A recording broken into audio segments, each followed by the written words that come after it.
Bismillahirrahmanirrahim. Assalamualaikum warahmatullahi wabarakatuh. Bismillah walhamdulillah wassalatu wassalamu ala rasulillah wa ala alihi wa sahbihi wa mawalah wa ba'du. Taib, ikhwan akhwat yang dirahmati Allah, kita akan melanjutkan ke pembahasan kaidah fiqhiyah. Materi kita sekarang masuk ke materi utama, yaitu tentang kaidah-kaidah dalam qawaid fiqhiyah, ya. Kaidah-kaidah dalam qawaid fiqhiyah ini terbagi menjadi, secara garis besar terbagi menjadi 3 bagian.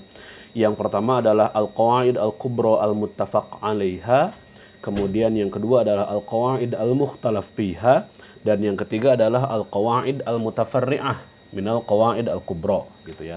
Jadi ada kaidah-kaidah besar yang disepakati, ada kaidah-kaidah besar yang masih ikhtilaf, dan ada kaidah-kaidah yang merupakan cabang-cabang dari kaidah besar. Nah, dua pembahasan atau dua jenis kaidah dalam kaidah ini, yaitu al-qawaid kubra al-muttafaq 'alaiha dan al-qawaid al-mutafarri'ah, ya. Kaidah-kaidah kubra dan kaidah-kaidah mutafarri'ah itu kita akan bahas secara bersamaan.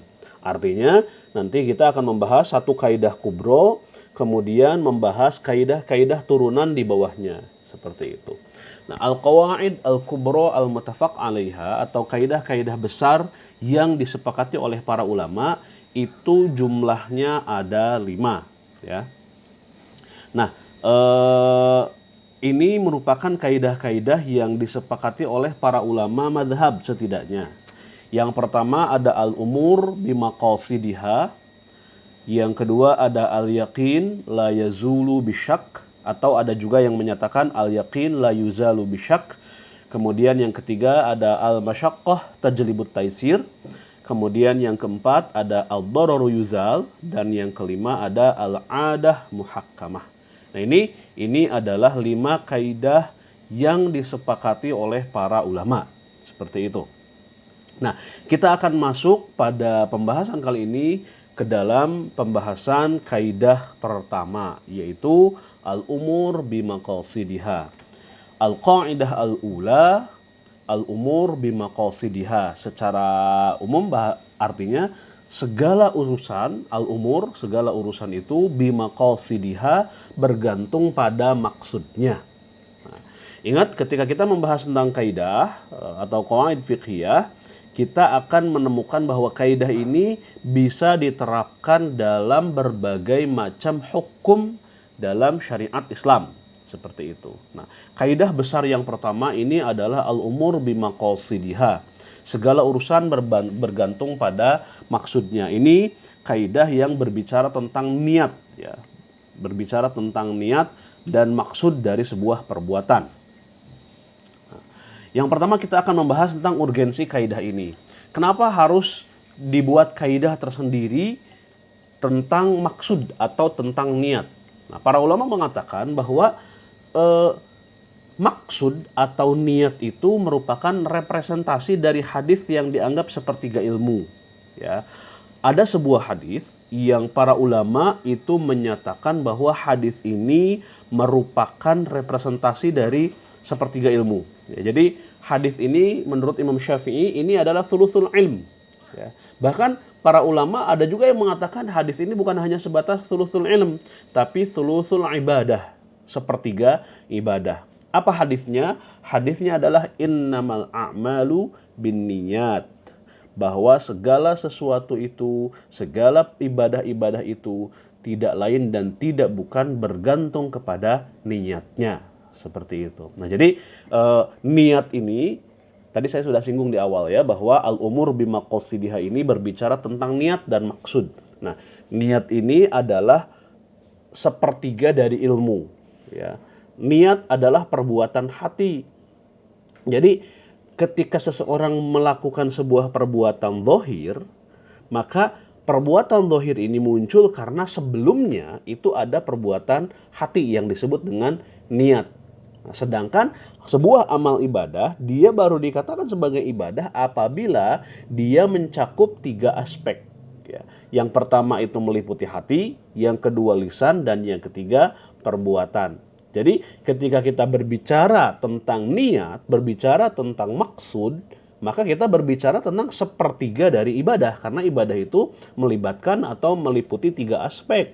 Sepertiganya itu berbicara tentang niat, tentang hati, sepertiganya itu berbicara tentang lisan, dan sepertiganya itu berbicara tentang perbuatan. Maka penting sekali kita membahas tentang kaidah kubro al-umur bimaqasidiha ini, seperti itu. Nah, kita sekarang beranjak kepada makna kaidah al-umur bimaqasidiha. Kita akan awali dengan pembahasan makna lughawi ya, atau makna secara bahasa. Al-umur jam'u amrin. Nah, jadi umur itu, lafaz umur dalam bahasa Arab dia merupakan bentuk jamak, ya, bentuk plural dari kata amr, yang artinya urusan, yang berarti tindakan, perbuatan, ucapan, atau keyakinan. Jadi amr ini tidak meliputi hanya satu macam ya. Beda kalau misalkan fi'lun. Nah, kalau fi'lun itu jelas perbuatan.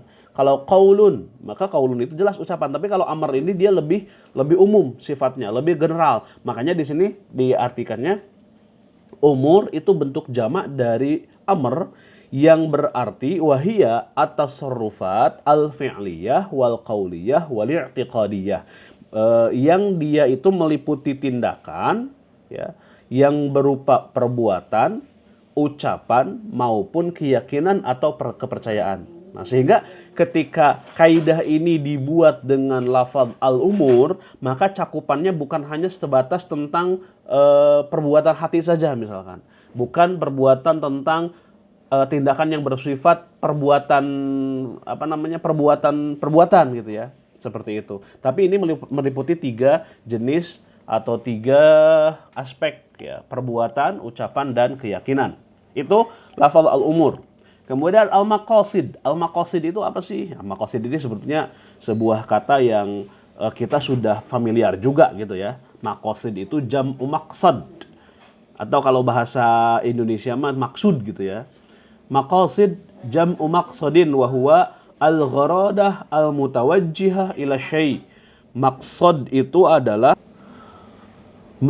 adalah al-gharadah. Al-gharadah itu target ya. Al-mutawajjihah ila syai' yang ditujukan pada sesuatu. Jadi maksud itu adalah target atau tujuan, seperti itu.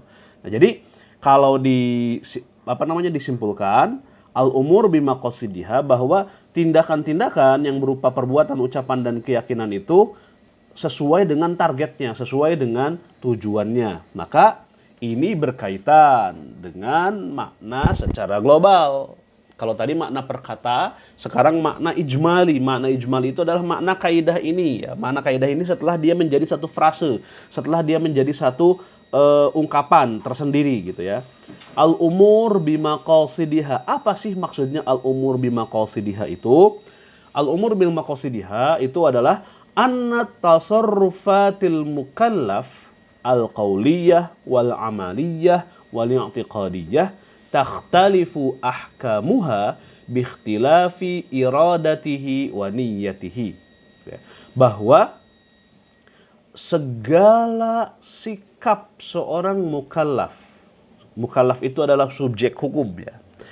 Segala sikap seorang mukallaf, baik dia berupa ucapan al-qauliyah wal amaliyah maupun berupa perbuatan, wal i'tiqadiyah maupun berupa kepercayaan atau keyakinan, takhtalifu ahkamuha, memiliki konsekuensi hukum yang berbeda.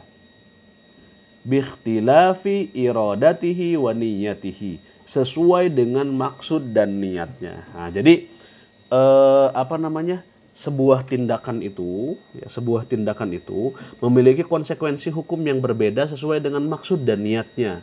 Misal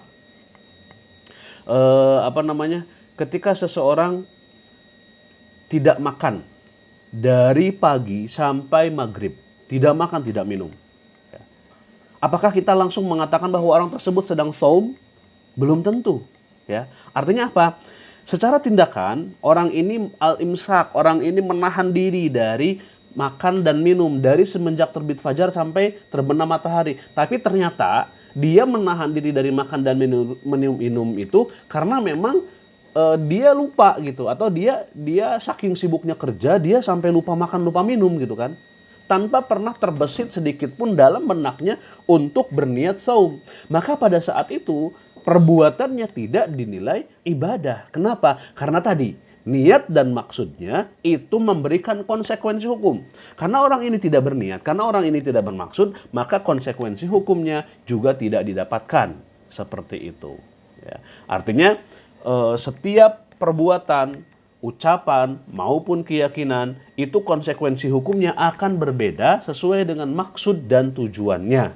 Seperti itu. Nah, itu adalah makna kaidah dari al-umur bimaqasidiha.